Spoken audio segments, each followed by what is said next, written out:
This lecture is brought to you by CNCB Academy of Science and Technology. Visit us at cncbacademy.com. Today we are going to discuss the sixth part of problems in quantum mechanics and statistical physics. So we start with the first problem. So this is the first problem. Consider spin-half particle in the quantum state. So this is a ket psi beta alpha, where superposition, this is cos beta by 2 upspin plus sin beta by 2 e to the power I alpha. Sorry, it will be downspin. This is up, this is down. There is a typo here, where beta lies between 0 and pi and gamma lies between 0 and 2 pi.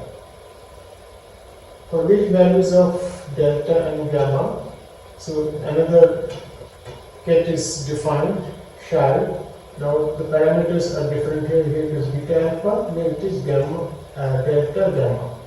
So this ket is orthogonal to psi beta alpha, for which values of delta and gamma. So convince yourself that delta is equal to pi minus beta and gamma is equal to pi plus alpha. We make this thing 0. Okay, so it's orthogonal. Orthogonal means this scalar product should be 0. Now psi beta alpha is defined here. So this is the bra version. So of course when I write this, it will become complex conjugate.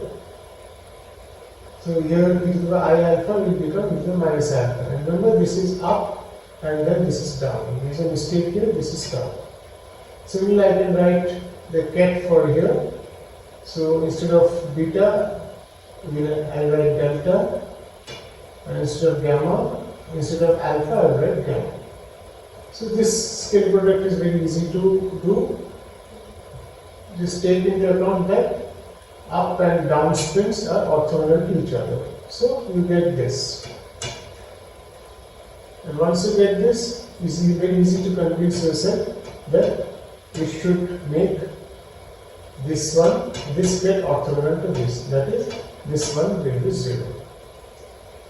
We will now go to the next problem.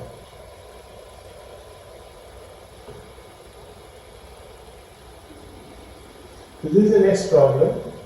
So this is on statistical physics. Consider a system of classical non-interacting particles constrained to be in the xy plane. The subject to the potential dxy is with half alpha x minus y whole square. Show that the average energy per particle is 2 kV. So this is again a problem on virial theorem. So this is my h. P square x by 2m, then okay, again there is a typo here. This is p square y by 2m, it will be. Okay, so p square x by 2m plus p square y by 2m plus half alpha x minus y whole square. So what we want is the thermal average. So this means thermal average is what? Per particle. Now we know from virial theorem, Px del H del Px is equal to kVt. This is the thermal average. So do this. This is the Hamiltonian, so we have to take the derivative of H with respect to Px. So from here, I'll get this term. Again, we will take the thermal average of this Py del H del Py. This is kVt. From here, I'll get a term like this.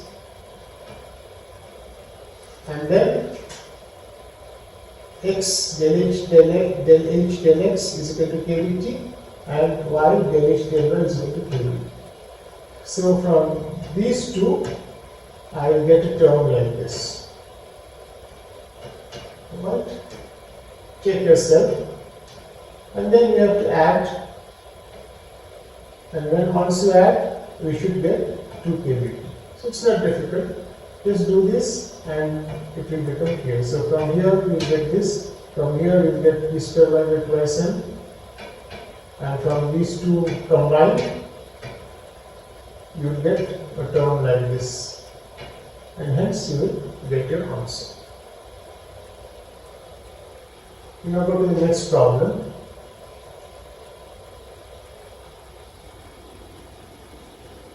Again, this is a problem on statistical physics. There are three energy states E, 0 and minus E available for a population of two non-interacting spinless fermions. If they are at equilibrium at temperature T, show that the average energy of the system is this. So now, since it's a system consists of fermions, so no two fermions can be in the same state. And remember, there is a spinless fermion, so there is no spin.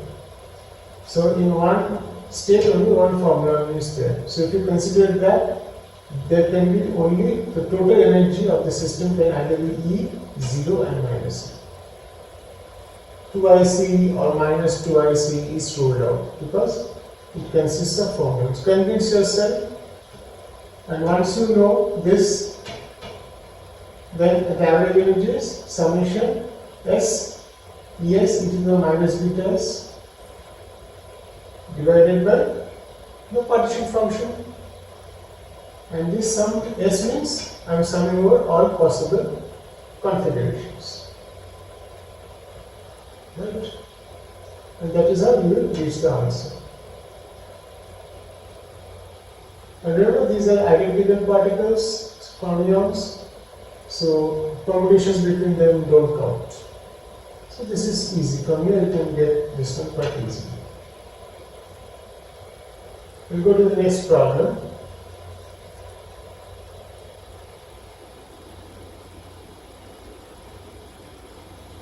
So consider a free particle in one dimension described with a wave function psi x at time t is equal to 0. This is defined.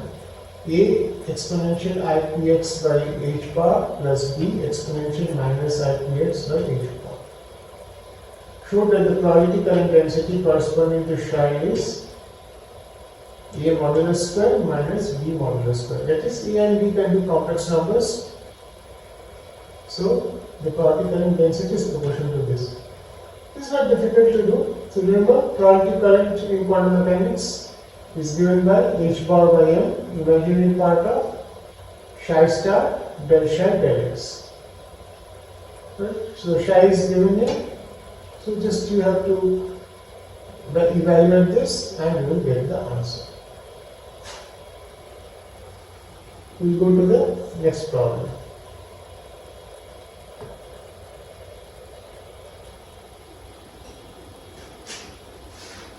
So in this problem, a quantum particle is moving in one dimension, is in a state having a wave function sin hyperbolic lambda x exponential this, where a, b, e and lambda are positive real constants.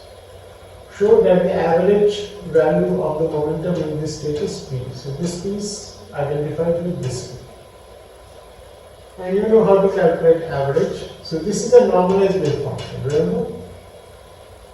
So how do you calculate p? Minus infinity to plus infinity dx psi star minus ih bar ddx. This is the momentum operator and this is psi. So this will give me what is the average of p. That's it.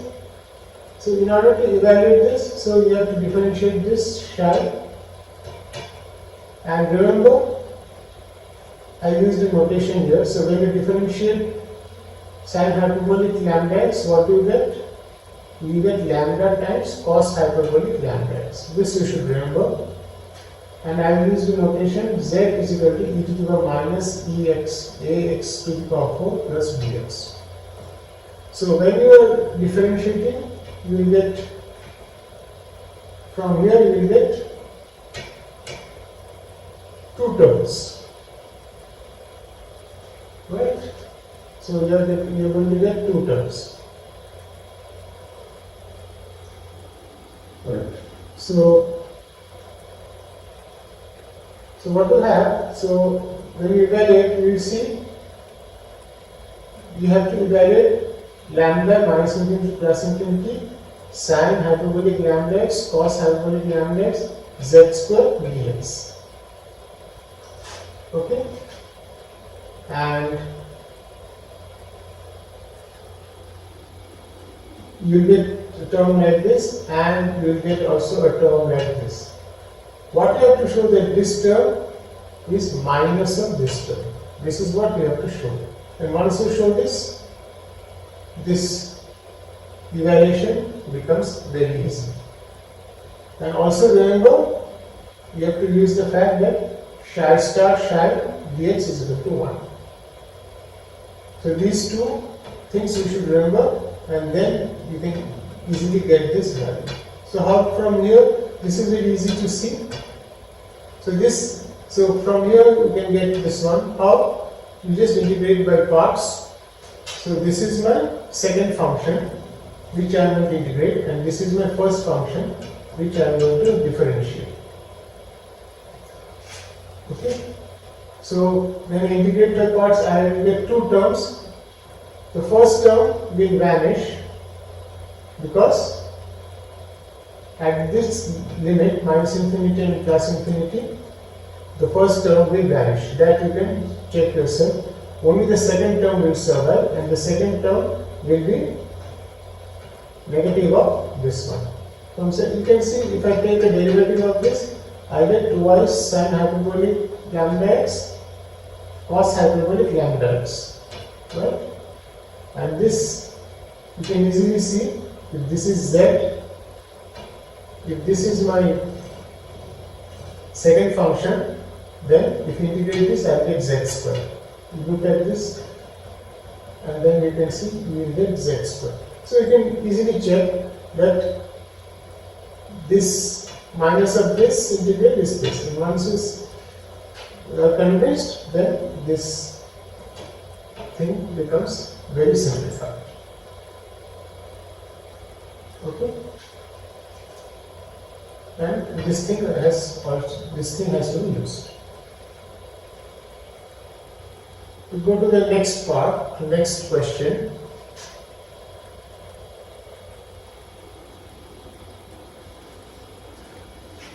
The special part of a two electron state is antisymmetric under exchange. So this is if up and down are spin up and spin down states of each electron, the spin part of the two electron system cannot be. So there are two options. So once you should remember that the wave function of an electron consists of the spatial part and the spin part. So in total the wave function should be antisymmetric, that is, under exchange of the spins the wave function should be antisymmetric. If the spatial part is antisymmetric, then it tells us that the spin part of the wave function cannot be antisymmetric. Then the whole wave function becomes symmetric. So the spin part of the wave function should be symmetric. So here we have to choose which one. So the spin part of the wave function should be symmetric. So here we have to choose which the spin part of the two electrons cannot be. So the spin part cannot be antisymmetric. Symmetric is fine in this problem. So we have to choose which of these is antisymmetric. So that is very easy to see. This you do yourself. Go to the next problem.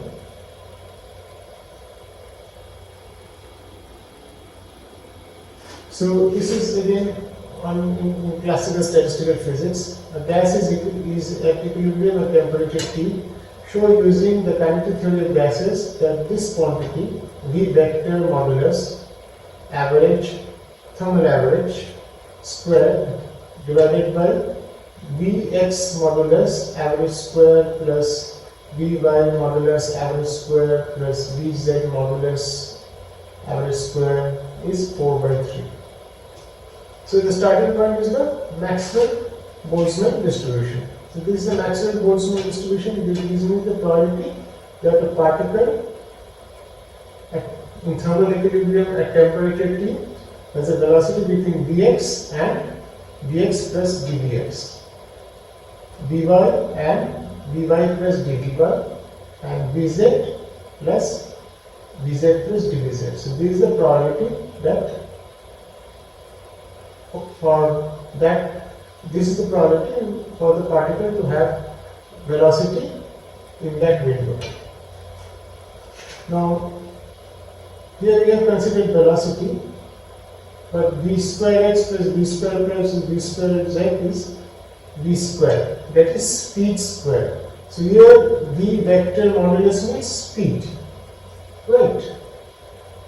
So this thing can be rewritten as this, and the infinitesimal part, that is the volume part, this is in the velocity space. So this in the volume in the velocity space, I can write it in terms of 4. So I can write it in terms of speed. So this is 4 pi v square dv. So 4 pi v square is the surface area of this sphere with radius v. So this is the volume element. So this is equivalent to this. So we have to calculate this. So this is V average. So the speed average. So speed average is P V into this. This P is actually this, and V goes from 0 to infinity. Find out, you will get root 8 kVt by L. What about this? This part we have already done before, I think in the 4th part of the lecture on quantum and statistical physics. We have found out Vx modulus average. I think it came out to be root of 2 kVt by pi. Similarly, for Vy we will get the same value, and for this you will get the same value. So just go back and check if you don't remember, and you will find this thing, and you should get 4 by 3.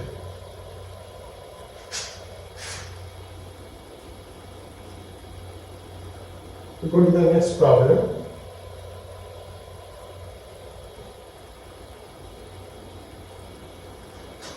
So this is a problem in quantum physics. So consider two-level quantum system described by the Hamiltonian. So H is equal to H0 plus H prime. So H0 is alpha, we have a matrix, diagonal matrix. Again, plus omega, we have a diagonal matrix. And H prime is epsilon, gamma, 0, 1, 1, 0. H prime being a small perturbation to H0. Epsilon is a small positive number, while alpha, omega and gamma are positive real numbers. Treating the problem perturbatively in epsilon show that the corrections to the ground state energy are 0 in the first order and minus epsilon square gamma square by twice omega in the second order. So this is a problem in perturbation theory. So this is not difficult. We just check the hints. So this is my H0. If you just add, this is my H0, and it's obvious that this is two states. So this is one energy, this is another energy. So there are two energies of the system, alpha plus omega and alpha minus omega. And it's obvious alpha minus omega corresponds to the energy of the ground state. And from here it's very easy to check that alpha plus omega has a ket 1, 0, the normalized ket, and alpha minus omega has the ket 0, 1. Check yourself. If you are not convinced, it's very easy to check. So these are the eigenkets. So these are the eigenvalues and these are the eigenkets, normalized. So what is E01? From perturbation theory, E01 is? So we are talking of the perturbation in the first order for the ground state. So here 0 ket corresponds to the ground state, that is this one. This is the ket. So do this. H prime is already given, and see what the answer is. It should be 0. And in general, for potential theory, the second order correction is of this form. So here the nth level we are interested in. So we sum over m, but m does not include n, and it is m h prime n, this matrix modulus square, because this can be a complex number, then en 0 minus en 0, right? Summation over n. So in our case, it's a two-state system, so there will be only one term here. So, and in our case, we are dealing with the ground state, so it will be only ground state energy here. So this is not difficult to calculate, right? H prime is given, and we know the ground state ket. Here it will be the ground state ket, and here it will be the other ket, that is this, and we will take the transpose and complex conjugate of this. This is the Bra version of this. So evaluate it and we will get the answer.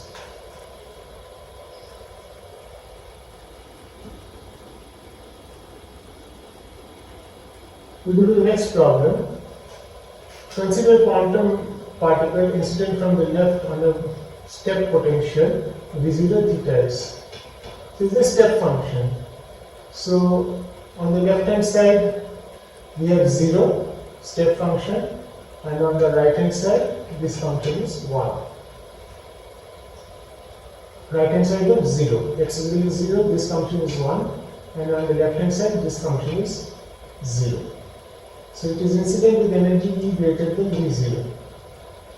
The theta x is the unit step function. The scattering of the particle is given by this. So for x greater than 0, okay, again there is a typo here. This is for x less than 0. For x less than 0, this is the wave function exponential I px by h bar plus r exponential minus I px by h bar. This is for x less than 0. This is a mistake, x less than 0. And for x greater than 0, the wave function is t exponential e to the power I p prime x by h bar. Okay, so p and p prime are the momenta of the particle corresponding to the energy E. So the particle has energy E. Show that r bar square, r modulus square plus p prime by p, t modulus square is equal to 1. So this is a problem again on priority current. So what we have to do is, current is conserved across the step potential. Step potential is like this, so straight and then like this. So on the left hand side, you find the current, because psi is given for the wave function. Psi is given on the left hand side for x less than 0. From there you find the priority current, and psi is also given on the right hand side on x is equal to 0. From there you find the priority current, and those two currents should be equal, because current is a conserved quantity. And if you apply this conservation rule, then you will get the identity that you are required to prove. We'll go to the next problem.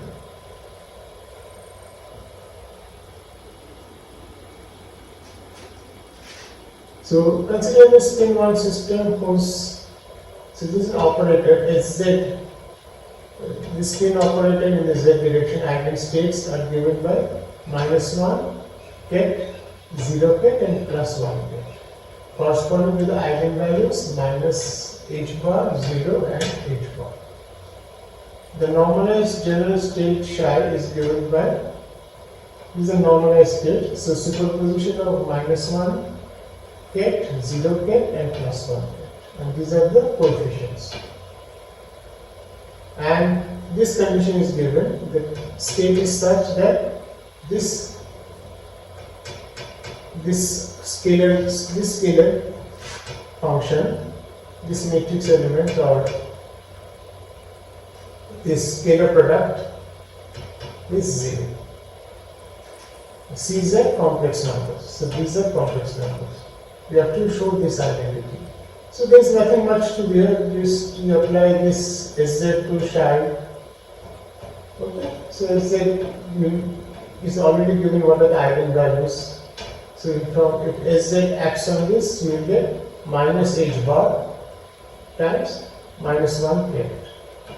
Here if Sz acts on this, it will get 0 times this k. So just do this, then use the orthogonal property of these states are orthogonal to each other, and also use the property that c minus 1 modulo square plus c0 modulo square and c plus 1 modulo square is 1, because it's a normalized state. It's very normalized state. So you will immediately get this result. This is not a difficult problem.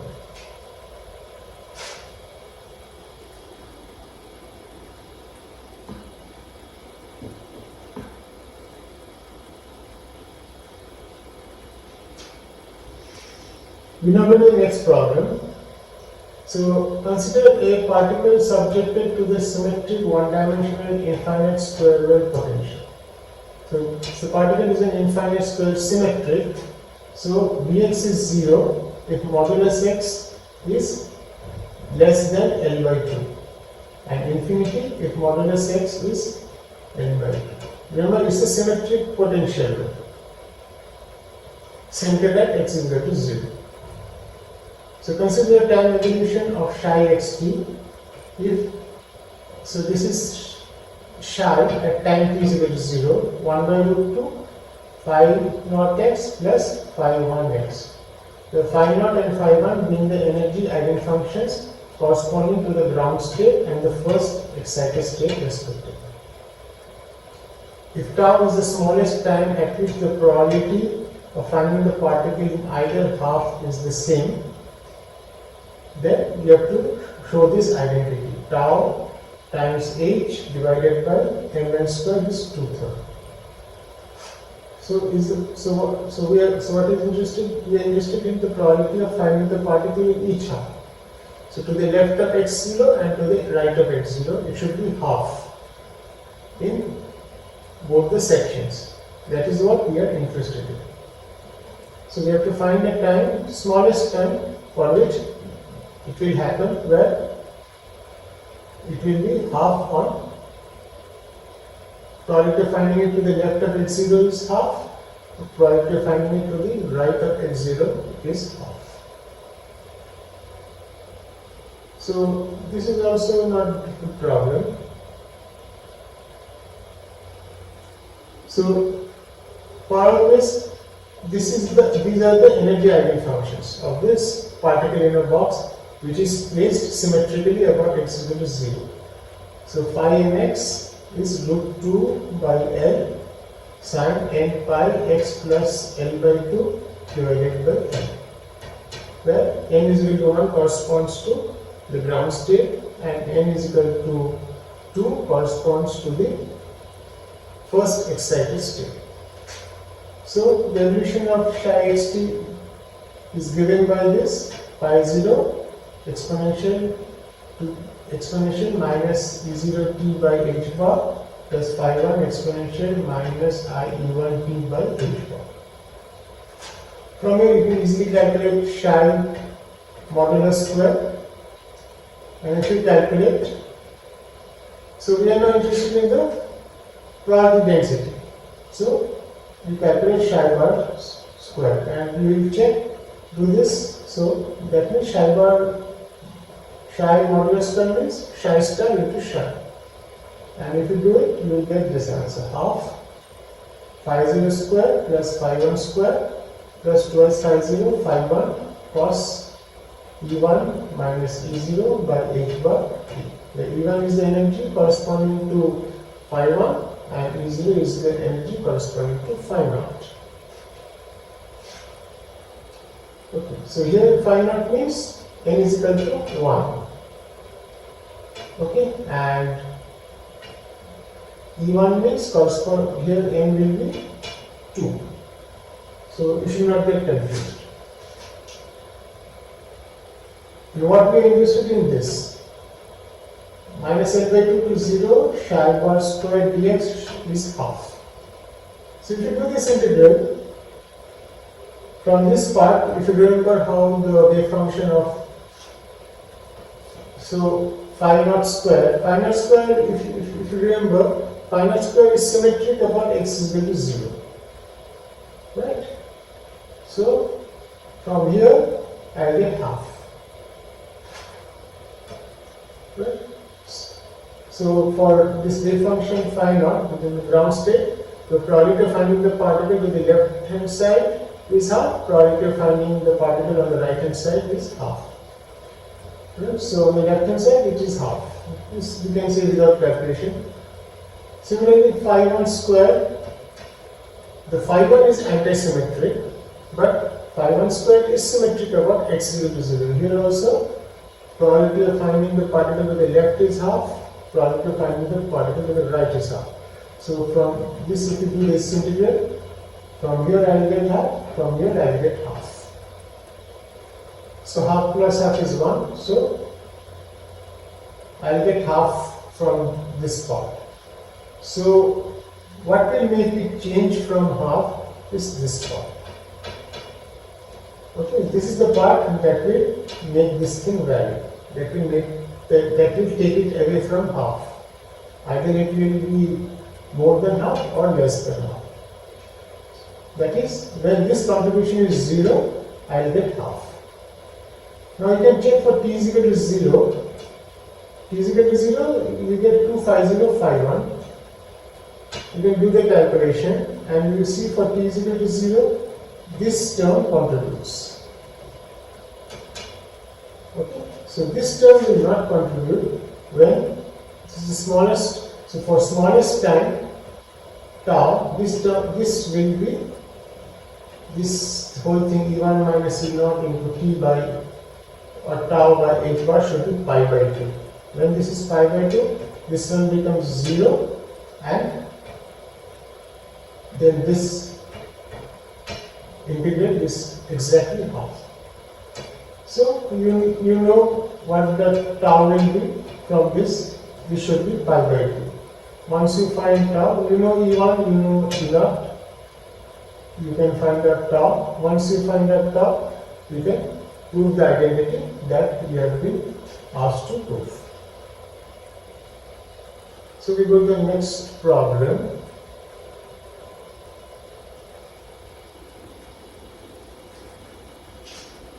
So consider the operator S dot n. So this is an operator S where the eigenstates plus minus this n suffix with eigenstates plus minus with n suffix and the eigenvalues are plus minus h bar by 2. N is a unit vector and S is the spin operator. A partially polarized beam of spin half particle contains 25 to 75, is 25% to 75% of two pure ensembles. One with spin in the z direction and one with the spin in the x direction. Okay, so this is not a quantum state, pure quantum state. So this is a mixture of two quantum states. In one quantum state, it is the electrons are having spin in the z direction. In other quantum state, the electrons are having spin in the x direction. So we have to. So what is the ensemble average S dot x by h bar? Now what is S? So you have to show this is the ensemble average. It is 3 by 8. So what do I mean by this? Ensemble average. So what is S? S is half h cross sigma x x cap, sigma y cap, sigma z cap. So these are the Pauli spin operators. So now what is S dot x? S dot x you can easily find from here. It's a dot product, so only this term will be there. We know this sigma x matrix. We know what is plus z 1 0, and this is the Bragg version.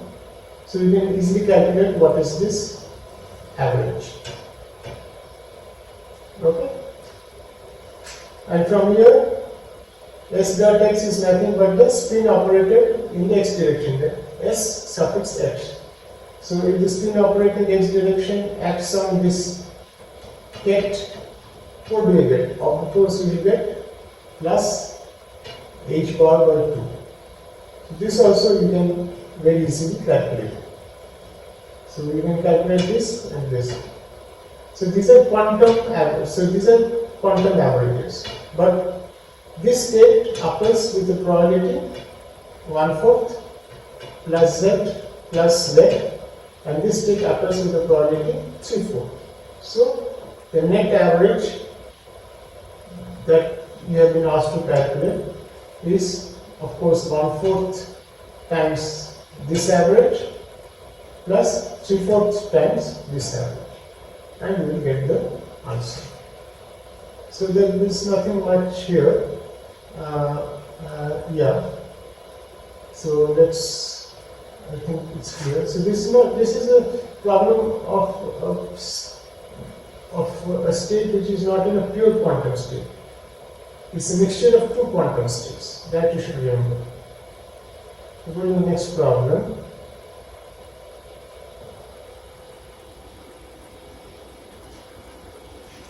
This is the last problem. A system A consists of 3 identical non-interacting bosons. System B consists of 2 identical non-interacting bosons. They both have identical energy spectra, 3 non-degenerate levels 0, epsilon and 2 epsilon. The particles of A and B are distributed in various energy levels in such a way that the total energy of the combined system is 4 epsilon. So A plus B, this is the condition. A plus B has energy 4 epsilon. Show that the average energy of the system A is 2.3 epsilon. So system A 3 bosons, system B 2 bosons. And we have been asked to calculate what is the average energy of A. So this is not a difficult problem. Sorry.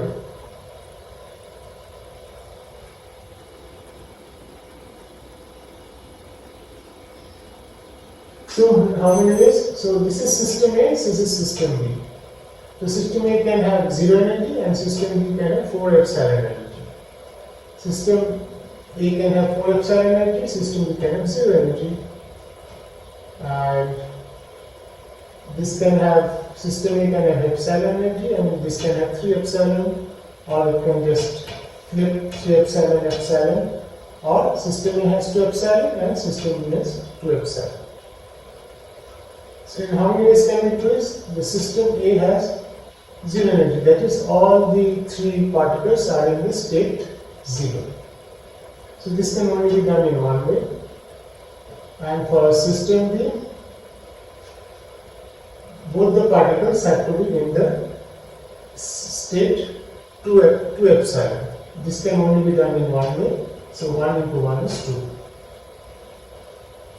Again, system B is having 4 epsilon energy, and system A and system B is 0. 0 means it can only be done in one way because all the particles have to be in the 0 state. And 4 epsilon, how it can be done in 2 ways. How? One way is one particle is in the 0 energy and one particle is in 0 energy and 2 particles are in the energy level 2 epsilon. So that will make it 4 epsilon. That is, this is one way, and another will be one particle is in 2 epsilon and 2 particles are in epsilon. So epsilon plus epsilon plus epsilon we also make 4 epsilon. So 4 epsilon can be achieved in 2 ways. So we have 2 into 1, 2 ways.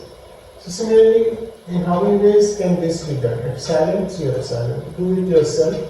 What should be the answer? 3 epsilon, epsilon. The total will be 2. Convince yourself what should be the numbers here. Or 2 epsilon, 2 epsilon. What should be the number here? What should be the number here? So the average energy of system A will be 0. Here it is 0, and in one way it can be done. So 1. Okay. And 4 epsilon, it can be done in 2 ways. So 4 epsilon into 2. Then here epsilon into how many? 3 epsilon into how many? 3 epsilon into 2. Then 2 epsilon into how many? That's it. Divided by total number of cases. 1 plus 2 plus this plus this plus this, what you get, and you will get the answer. So with this I'll stop here now, and we'll meet soon with the next part. Thank you.